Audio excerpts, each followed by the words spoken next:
Hello and welcome to Impactful Branding, the very first virtual summit with the wonderful girls from the Impact Hub and myself, Zahirah Marty from Well Branded. Now on the call with me, I have fabulous Nicole Capper from the Impact Hub team.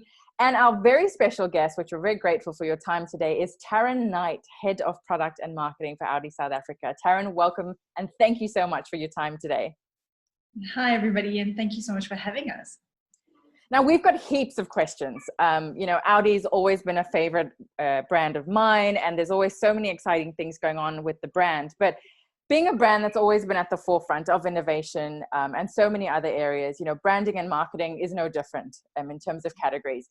And earlier this year, as we know, around the world, we were all hit with quite a catastrophic event that affected every industry, every area, every kind of business that you can think of. Can you talk me through the processes that Audi followed in making their shift to face the challenges that we were posed by COVID-19? No, definitely unprecedented times. A global situation like this hasn't been seen for decades. So quite an unusual experience, both for the business and for the brand in all aspects. And one of the big benefits of being part of a global brand is that you face it with your headquarters, who are responsible for the brand globally, and also with the markets around the world. So when this pandemic struck in some markets before others, we had the opportunity and the benefit of learning from those markets as well as the guidance of headquarters. So for us here in South Africa specifically, we received guidelines from headquarters around the crisis saying, there's various phases to this thing. You'll have an outbreak phase, in which case we suggest the following actions. Then, when the time comes, you'll have a suppression phase and you'll need these actions. And then once we go into recovery, there's the following action. So there was a framework that was originally communicated. And as we progressed through, the weeks, we received updates to that framework. And, as a local market, or as one of the markets, you would assess what are the criteria or the situations that people are seeing, and in those phases, and what does it mean for us here, and how do we adapt accordingly?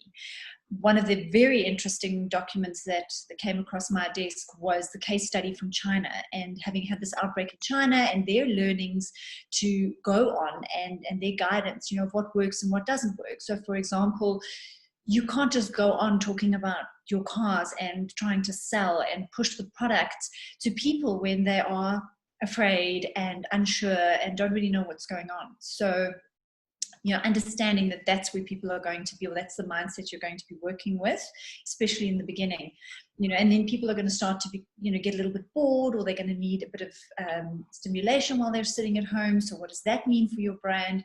And, sort of having that guidance from a global perspective was very interesting. And then in turn, being able to offer that kind of guidance to our dealers and our network around saying to the dealers, this is what you need to be doing. So flowing it through the entire channel and communicating with all your stakeholders to make sure that there's a unified brand message coming across in the network. I think, what was quite important early on for a brand is to understand, where do you fit in terms of, are you either a part of helping solve the problem? And so you have the rights to talk in that space. So for example, are you in the medical field? Are you engaged with health? So for example, are you in health services? So you could help people stay healthy within the confines of their home. Yeah. Or is that not where you fit in? In which case, if that isn't where you fit in, then you need to be supporting people and not try and interfere with that. So it's knowing very clearly what your rights are as a brand and which room you need to be in, and not try and play in a space or fit in a space that is not for you. Yeah. Well, I think that's quite interesting. I know Nicole probably wants to jump in as well. I can see she's raring to go. But what I really like about what you said is that there's a multiple phase approach, which a lot of people have, but understanding the rights of your brand against a global pandemic. Because I think a lot of brands went wrong in trying to take the wrong approach by not understanding what their rights are in that situation. And I think that still is the case post-crisis or on the outward curve of a pandemic. Know your rights, know your place, and then adjust your messaging and your strategy accordingly. And what really helps, oh, sorry, Nicole, go for it. No, carry on. I just want to say, having great partners also really helps. Our media agency came to us quite, proactively and said, there's going to be shifts in each of these phases around media consumption. You want to be looking at that kind of thing. And they sort of highlighted it to us up front. Our creative agency supporting us and saying, look, we need to catch up every day and know, what's happening, because business is going to move really fast. And we know we're going to need to stop certain things and start other things, etc. So partners are really important in helping you through that. Sorry, Nicole. No, I appreciate that feedback. I think mine was a slight change of tack. So I'd love to know what, when you talk about brand responsibilities and brand rights, I know Zahirah was talking about the rights of a brand. I'd love to know, how do you feel your place as a brand is in terms of giving back versus marketing? And is there a crossover? So I've seen a lot of brands use this opportunity and this time to almost give back to their users and their loyal client base in the way that they market without expecting. It's not a hard sell. It's a subtle branding give back. And that in turn has created a lot of loyalty for brands.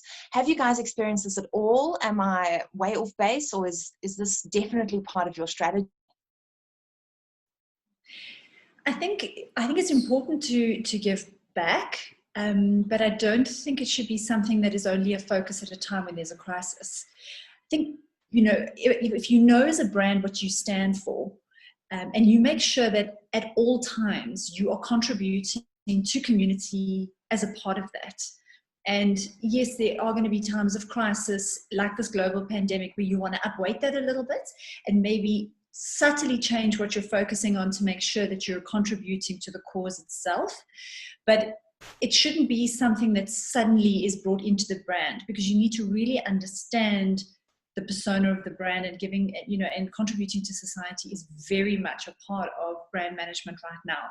So it can't be something that you just upweight suddenly when there's or bring in when there's suddenly a crisis. So, but it is very, very important, even if you're not a brand that fits directly in terms of health and fitness and, medical support or grocery suppliers or something like that, or an essential service, you definitely still have a part to play in some way of contributing to that.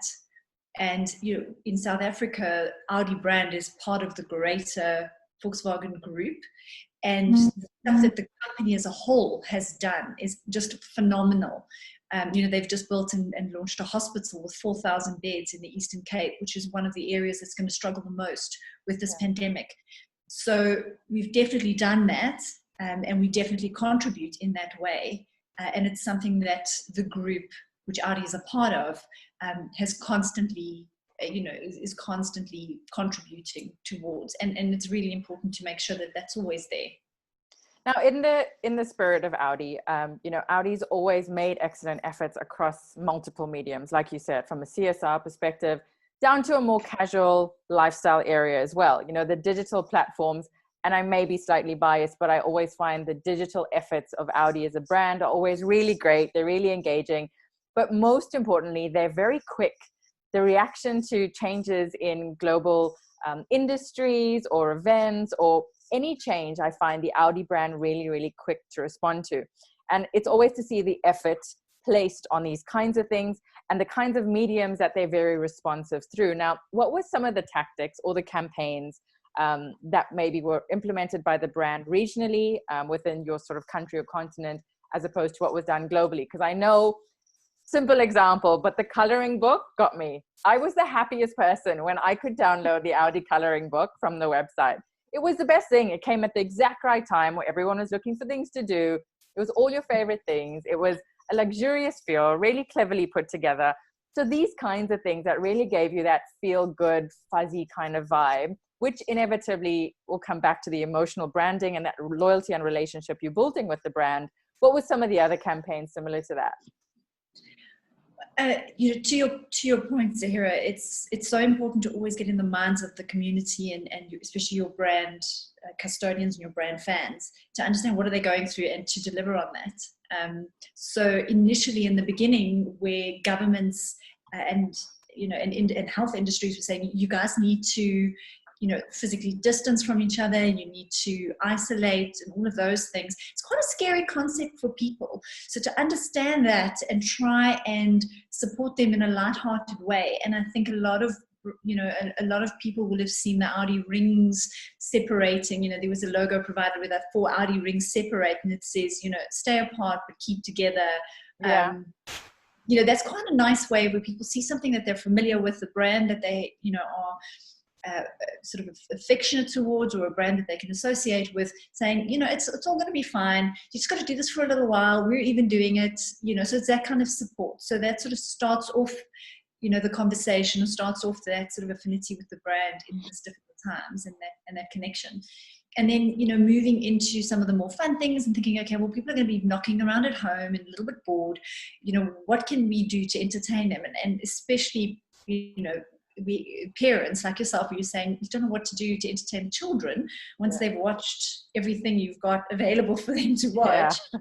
What else could they do? And the coloring in book's such a simple idea, and yet so engaging, for time together between parents and children. Absolutely one of the favorites. And then there was also a challenge that was put out globally, where people would look for the 4 rings, recreate the logo at home from everyday items. So whether it's, 4 rings of your coffee cup, sort of stamped. Or, whatever else might be lying around, sort of like orange, sliced oranges as 4 rings. And it became such a fun thing, because you go from being alone in your home into a global community. And it was just simple things like that, which were underneath the hashtag Audi Together, that united us all, though we were in isolation. And it's entertaining, and knowing what people are looking for and what they need, which really helped. I have a question for you, Tarryn. I'm quite an immersive experienced person. Coming from an events background, I love to design those spaces where people feel immersed. And automobiles and the industry as a whole is such a tangible environment. Cars need to be driven, sat in, experienced. And yet without that available, how do you adequately sell the Audi experience? Thanks for the question, Nicole. It's been a very fascinating experience. We kind of, before the pandemic, we're saying, oh yes, we're definitely focusing on digital. We've got the VR environment where people can experience our vehicles and change the colors, from a virtual reality, what we call the customer private lounge in the dealerships. You put the goggles on and off you go. It all sounds great. But then when the pandemic hits, and suddenly people can't go into dealerships and experience the customer private lounge, you need to completely accelerate and shift, your focus. And yes, absolutely, vehicles are very tactile, but they're also very emotional. Driving is a very emotional experience. So you can feed, the kind of information that people need around vehicles with explanatory videos, which we put on our website. We put some videos that, little snippets that talk to the technology inside our vehicles, so people can understand the features of the vehicle. But more than that, you want to recreate that emotion that comes through in the product. And, we relied a lot on our relationships with journalists and experiences and reviews that they've done in the past. So that provides, that allows people to get an idea of the product and how they feel and how they look and how they interact, or how they can be interacted with. But also, it's a case, I think a real challenge for marketers is to say, how do you recreate the emotion that comes with your product?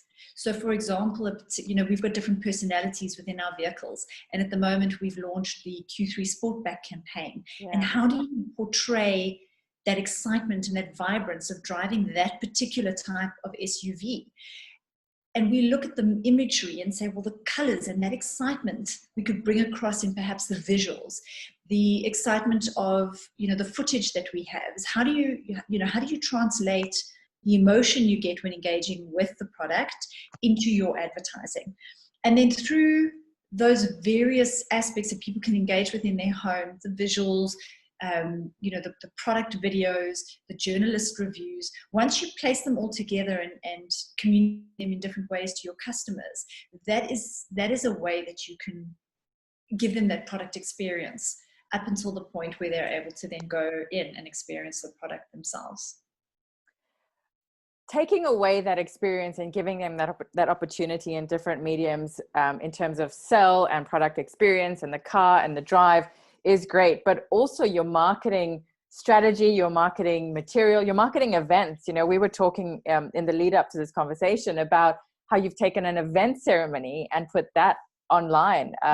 You know, in the UAE, in the Middle East, where I've been working with the team here on a virtual launch of several models of cars. So with that forced innovation comes the need to also take important things like launches, like ceremonies, like things where you're still rewarding, you're still maintaining those relationships with dealers and audiences and all sorts of different stakeholders. But being able to do that and pivot into that space is quite an interesting, I want to say challenge, but it really wasn't for Audi, was it? Ducks on water. You've heard about the ducks. Yeah. So that's great. I'm glad that it is seen as not being a challenge. It's incredibly exciting because you know, Nicole, as an events person, as she's mentioned, as somebody who loves the events, knows that they are quite specific. And when you've done a lot of those events, you know certain things, you know what to watch for, you know what to look for, you know about the whole user experience. Now you take somebody who is so familiar and comfortable with working like that and say, right, now you've got to you've got to do the same, but in a virtual space. And you've got to be so careful because the temptation is to say, okay, well, you know, we're going to just do an event and film it and then broadcast it. Yeah. But you can't. You've got to really look and say, okay, what are we trying to achieve with this? So, for example, we were doing a dealer awards ceremony. Yeah. And you've got to really, what is the main thing we're trying to do? We're trying to recognize our dealers for their performance. Okay, so that needs to, at every point, we need to say, are they going to feel recognized through this? And then you've got to look at it from your sort of audience's point of view, as we've always said, and make sure that you are putting together something that is entertaining. So now you're going from, it's not going to be an event anymore. This is not an awards dinner. This is now a TV show. This is now a broadcast. Yeah, exactly. Yeah. So you've also got the benefit of sharing, you know, previously you'd have a limited guest list. Now you can invite a person's family because they're going to be watching at home with their family and they're going to get recognition in front of their family. But the wife's not necessarily going to be interested in listening to, you know, perhaps the speeches that we would normally have at a gala dinner. So how do you bring in entertainment that fits with the theme, fits with the spirit of the event, but in a way that is entertaining to those who are not necessarily your primary audience? Yeah. And it's, you just sort of go through the process. And I think, you know, to sort of loop back to, I mean, I'm finding it so fascinating. I could talk about it for ages. But and it's really interesting to listen to as well. To get back to your original question around, you know, it looks effortless, or for Audi, you know, this is what we do. I think what has been really key for us is embracing what a platform, you know, let's say like a virtual environment can offer you, and making sure that you are pushing that to the max, but at the same time controlling what you can control. So for example, is it necessary to do it absolutely live? No, not really. You know, if you have the option where you can record, you know, and put this thing together as a pre-recorded and then broadcast it live, you are allowing yourself the opportunity and just control the elements you can and limit the elements that you can't control. And we found that works very well. Yeah. I love that. I think that is spot on to the current environment. It's something that not a lot of people think about. They assume that they've got a certain set of parameters that they just have to work with. And if you actually sit down and analyze those parameters, you realize there's a lot more in your control than you expected. I'd like to know from you, maybe just a different note, in terms of audio, visual, imagery, video, where are you guys finding the most results in the current landscape? How powerful is video? Is it being utilized enough? And what role does it play in what you're doing? Gosh, video is hugely important. I think if you look at how much information you can get across in that visual format, so obviously visual is really important, and moving visual is incredibly powerful. So I alluded to some of the product information that we put on our website as videos. And product is something, especially, it's not everybody's cup of tea. When you talk about technology, not everybody really connects with understanding the technology in a vehicle. And a video makes it so much more relatable, where you can actually not only illustrate how to engage with the technology, but also illustrate the benefits of that technology, how a customer actually benefits from that. So you can only really do that with a video. An image is not going to do that. And words, oh my gosh, like nobody wants to read words. Yeah, no one reads anymore, do they? No. And so there is incredible opportunity. As a marketer, emotions are everything. So, if you can make somebody connect with something emotionally, your message is going to be received so much better. So, Nicole, you can't overstate the importance of videos for engagement, for communication, for emotional connection to a brand. It's incredibly powerful. And it's just a case of making sure that communication stays quite short, because the other thing now is people's attention span. So get straight to the message you need, and find that balance between enough that you can create the emotion, but not too much that you're losing your audience before you get there. It's pretty crazy. As humans, we are progressing to such an extent in terms of our technology and what we do and how we communicate and how we want to receive our messaging. But if you consider why that progression has happened, it's because we have a shorter attention span.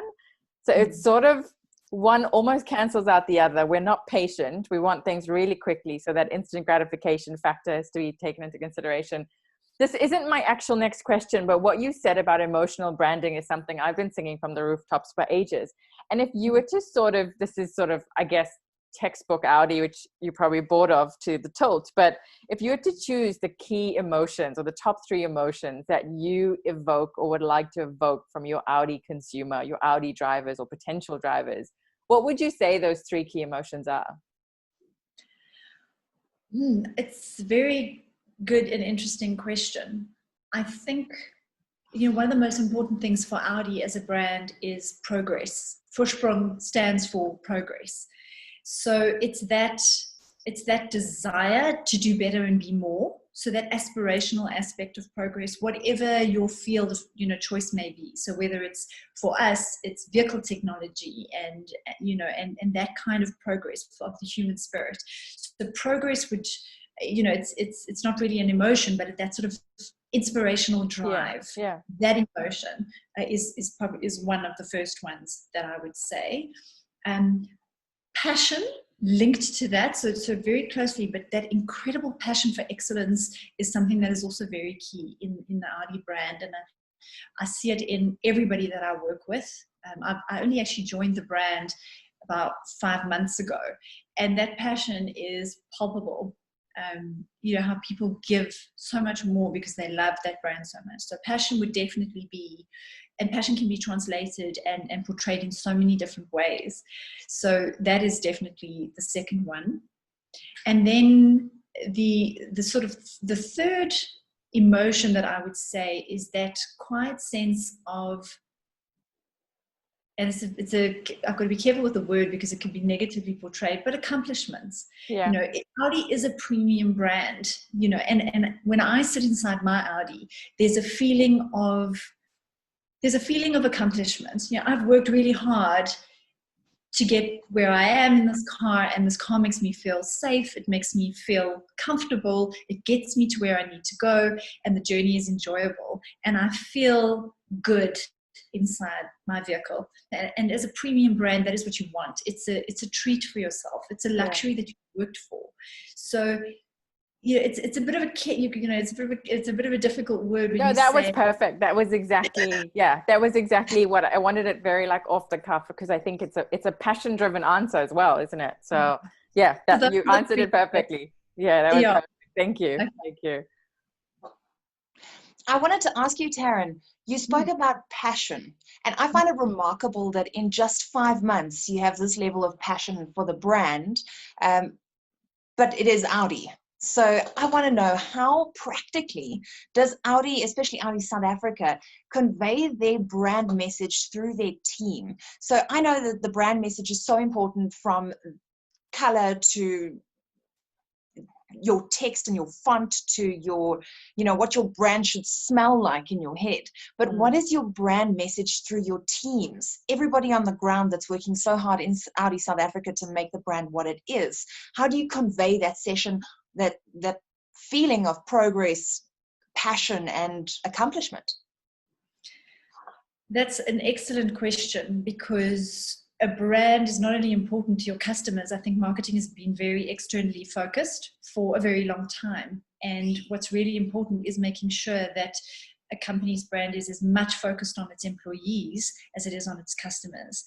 And what I have noticed, and what's quite important for me and key for me in those emotions, is an interest in the people around us and the interest in the people that we work with. So in my team, a genuine interest in the people that I work for and with, a genuine interest in what they're passionate about and what makes them tick.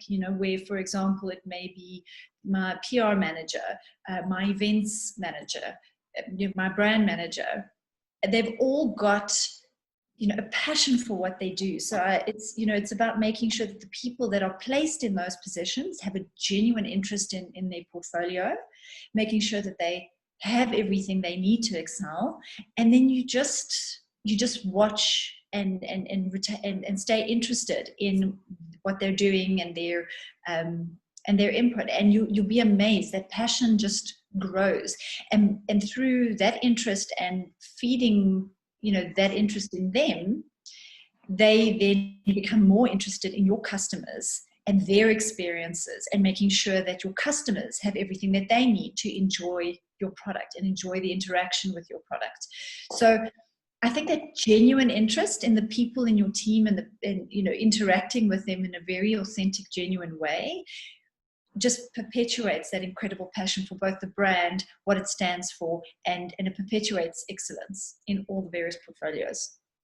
Now, Tarryn, I think team is always such a critical part of a brand's success, because I think if the team behind it are, like you said, as passionate and as driven and as unified as they are, it always helps every sale to be more authentic. It always helps consistency across brand messaging.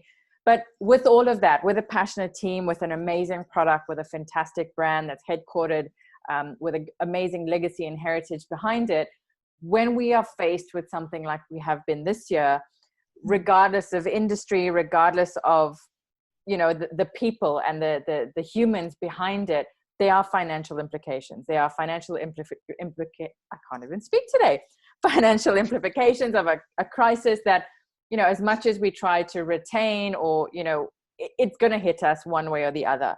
So in terms of a luxury brand, a luxury car brand, and car sales, you'd expect that industry to be quite hard hit, because if someone needs to scale back, if there needs to be cuts made, that's generally where you would imagine that sort of give comes first. In terms of predictions, or if you're able to share strategies for us on how Audi has managed that to this point, as well as predictions of how that industry is going to progress and absorb, perhaps is the word, and the way forward for the luxury brand industry, perhaps as a whole, perhaps specific to Audi, whatever you're able to share. I understand a part of that strategy has to obviously be confidential, but whatever you're able to share with us, I think would be a really insightful look into the world of luxury car sales, car brands, and that management.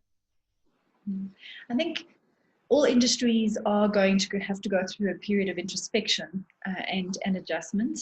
The impact of the pandemic on different economies is going to differ.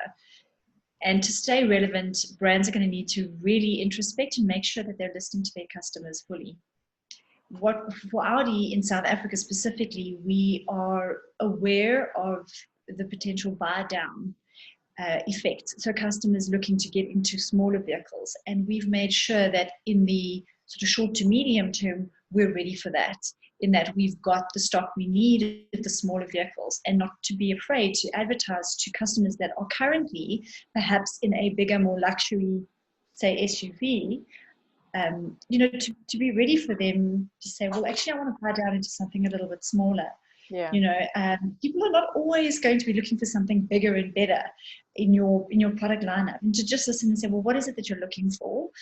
We also recognize that at this particular time, customers are experiencing a bit of a shocking change potentially to their financial situation. Yeah, absolutely. And it's about looking at the whole customer portfolio, not just the vehicles, and saying, okay, what else can we help with? So with Audi Financial Services, for example, we're saying, how do we offer to customers, if they're looking to buy now, for example, a zero deposit offer, or an offer that offers a 90-day, say, deferred payment, or very low interest rates? What can we do to structure finance in a way to help the customer get into the vehicles that they need in a way that suits them financially and helps them financially? So we work with our financial services team in that respect. And then in terms of ownership, what products can we offer from an after-sales point of view? Extensions to the freeway plan, or special service offers for customers that are perhaps vehicles older than 5 years. So really looking at the whole customer journey and ownership experience, and adding value from a financial point of view and an ownership point of view at all points. And that holistic look at your offering as a brand is going to be really, really important. Absolutely. Tarryn, I was wondering, I do understand in the automobile industry as a whole that recognition and reviews are very important to your brand reputation.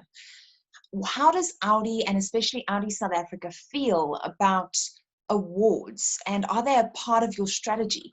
Do you go out with your brand mission every year to secure a certain number of awards in different divisions, and does that translate into actual sales? I think that for us, that passion and progress being so important to us as a brand, if we pursue those and strive for excellence in every area of our business, I'd like to think that the awards would come. It's not necessarily something that we strive to achieve, but we make sure that what we're doing is effective and as excellent as we possibly can make it within our passions. And I wouldn't say that we go out to achieve the awards, but when they do come, and perhaps because of that, when they do come, it just creates more excitement, and we're just so much more sort of surprised. I think that striving for excellence should be a part of everything that a person does and that a team does, but it shouldn't be with a view to get recognition from others. It should be done with a passion for each other within the team, for your customers, for your product, and the customer experience at the end of the day. And the awards will follow if they do. I love that, because so many companies are so focused on one specific award in one specific division, and it is their make or break for their strategy for the year. And I love the fact that you almost stay in your own lane, and you have such a strong brand identity that you will get the rewards at the end of the day as almost like a bonus. And yeah, it's a really, really well respected strategy. I think to add to that as well, Tarryn, speaking of awards and award-winning campaigns and efforts, when we opened up to a few little focus groups on who our speakers for impactful branding were, we sort of got quite a few questions in on what people would love to ask if they could sit down with the head of marketing or head of product and marketing for Audi South Africa. And one of the questions that we chose was something that we all kind of sat and thought, yeah, that's actually a pretty good question. It was about your ad campaigns and the creative process that goes into an award-winning ad campaigns. And I know amongst the girls and I, we often will talk about the brands that we love. And when I see an amazing ad campaign, I mean, I'm that pathetic with branding that there's campaigns and adverts that have made me cry because I love it so much. Like, I am a diehard brand girl. So when we opened up the fans and the followers of the brand, we chose this question because it was one that we selfishly all wanted to know the answer to as well. So how does Audi go about putting together the campaigns they do? How much of international influence do they use? How do you make an international launch or release campaign relevant to your regional markets? But definitely the overhanging question is, how do you do it? How is the creative process? How does it work? Gosh, Zahirah, I love that question. I mean, I got into what I do because of exactly that reason. Many an advert has made me cry, and I probably place far too much importance on that. And it is what makes us love brands. It's what makes us associate ourselves with brands. So, an amazing idea and an amazing campaign can happen in so many ways. So the mechanical process behind it, when you know you're going to need a campaign, when there's a product launch or something like that, the process would generally be we have like a sort of, sorry, let me maybe start that again. I'm just going to close my, the sunset has started, excuse me. Beautiful. I didn't think about that, but it's like glowing in my face. I'm just going to make a note of the time so that Nicole knows when she's editing. That's better. Now there's no like little jungle. Okay, so do you want to just pick up from the answer? Yes, perfect. Okay. Okay, cool. Well, thanks very much for that question. I actually got into what I do because I'm exactly the same. I'm very passionate about the advertising process and telling stories around a brand, because that's what makes us love them, and that's how we end up associating ourselves with certain brands. So there are various ways that amazing brand stories can come about, campaigns can come about. So sometimes there is a specific need, so it becomes it starts off as a bit of a mechanical process in that, okay, we're going to be launching a certain vehicle, so we're going to need a campaign. What is the vehicle's personality? What are the kind of customers that would purchase this vehicle? And let's explore that and get agencies involved. And we have a sort of what we call a brand council, where members or marketing managers from around the world get together and we talk about what we need in the campaign, and we put together the objectives, and we get different agencies to work on the ideas. Sometimes what happens is you'll get an amazing story that just seems to come up from somewhere. It might be a brand ambassador story. So for us in South Africa, we're currently looking at and working on something that comes out of an amazing story from one of our brand ambassadors. And I think the most exciting adverts and the most exciting experiences I've been working within the group for 14 years. And I've had some incredible stories and adverts that have come out of coincidences. And when you sort of think, okay, that's quite an interesting story and it's associated with our brand, let's explore that a little bit. And the coincidences that come out are just, they just reinforce that you're on the right track. And then little bits and pieces come out, and you end up with something so much bigger, and you get this feeling as if this is a story that I was put here to make happen and allow to be told. It's the most incredible experience. Those things don't always happen, but those inevitably are the adverts that make you cry.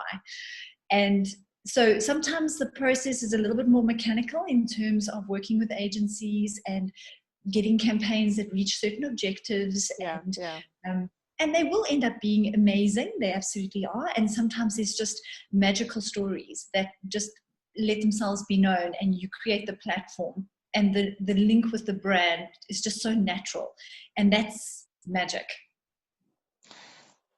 Tarryn, talking about that magic, I actually took my first son home from the hospital in my Audi A3 Sportback in Mazzano Red. That was my first mommy car. So Audi has a very special place in my heart. So that emotion is very strong. But that emotion is because of the amount of, I think, attention behind the scenes to the product that is produced.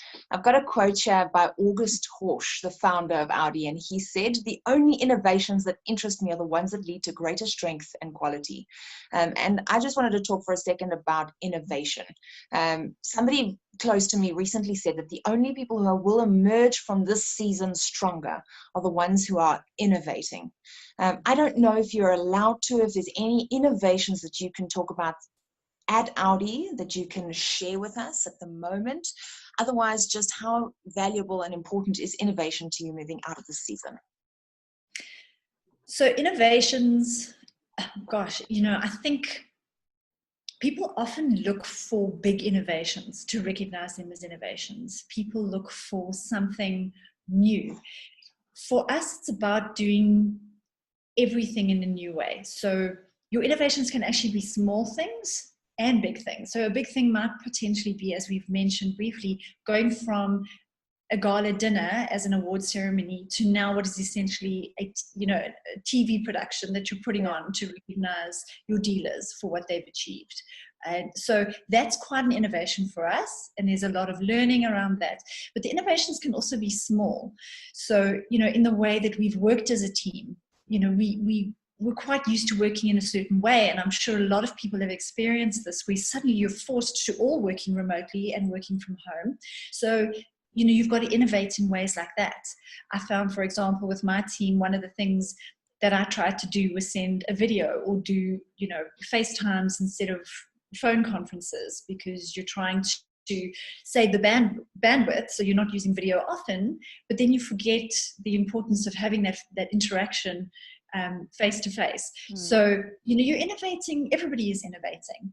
And I think that, obviously the group globally is going to be innovating in a big way, not only in terms of electric mobility and where we're moving in those respects, and driving progress in those ways, but also in the little ways, how we interact as humans, how we engage, how we share our products. All of those little innovations along the way are going to add up to pushing us forward. I think that's, when I was listening to the question about innovation, that's exactly the type of thing that I would have associated to. And like Nicole said, innovation is such a critical part of the brand. And I think, like you said, everyone's perception is always that it's either a big thing, it has to be a big announcement or big, a big functionality or a new car, whereas sometimes it's just, like you said, doing things differently, doing things in a new way, doing all things in a new way. And I was in the Audi Middle East showroom the other day with the team, and I got behind the wheel of, can I just say, the RSQ8 is up there on the top of my dream list at the moment. It is just a beauty. So I actually didn't know that Nicole had driven an Audi. We'd never actually spoken about it. So we're all Audi girls on the call today, which is pretty special. There we go.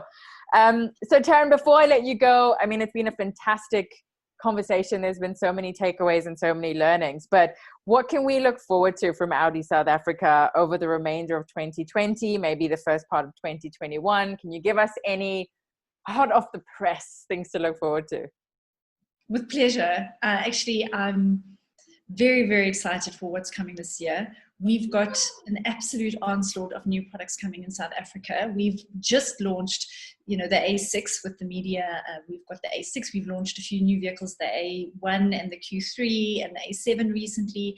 So we're actually on this path to completely refresh our product lineup, which is really exciting. We've got We've got the A4 coming, the A4 and the A5 coming, and those will bring Audi Connect, which is the sort of car-to-X functionality and in-car infotainment connectivity. So that's going to be a big one for us. We've got the Q3 Sportback coming as well, shortly after that. And you mentioned, the RS. In fact, what I'm probably the most excited for is I'm a bit of a performance girl. I love a performance vehicle, and we've got all of the R and RS models coming at the beginning of next year. So we've got the RSQ6, the RS6 and the RS7 coming. I mean, those cars are just so beautiful. I had a sneak peek the other day, and I just thought, how many dinners do I have to cook of roast beef to get my husband to agree to get one of those? I don't think you're going to have to cook very many. Just take him to the showroom, put him behind one, maybe take for a ride. This is honestly, that is a fantastic strategy. I didn't even drive the car yet. Not yet. I just turned it on to open the window while I was in there, and it just fires up like a monster. It's insane. No, that sound is just, it's mind-blowing. We've got a lot of those performance cars coming early next year. And by the end of all of that, we'll have one of the youngest product ranges out of all of our competitors. So, coming out of a pandemic and coming out of this really difficult time, we're actually in a great position to have all these new products to offer. So we're quite excited, and it's going to be a process for everybody in all the industries coming out of this difficult time. But, very blessed to have a brand like Audi that is so strong and so, respected and we've inherited an incredibly strong brand, and we'll continue to look after it and make sure that when people are buying into our brand, that they get the value that they need. Well, Tarryn, I just want to say from my side that you certainly do reflect your brand. When I see you, I see Audi, and I think that is a compliment and a great reflection. So thank you for sharing your passion and your perspective and your wisdom with us today. Thank you so much. Thanks, Nicole. It's very kind of you, and I've really enjoyed my time with you ladies today. And thanks very much for the opportunity to talk about one of my passions. Well, we've loved having you on Impactful Branding. And as head of product and marketing, I just wanted to end by saying you're doing us girls very proud. I know you're in a very male-dominated industry. So yeah, very proud to have had the chance to speak to you. Very honored and grateful for your time. And like Nicole said, you're a great representation of Audi, and we loved having you. So thanks very, very much. Thank you both very much. Thanks for having me.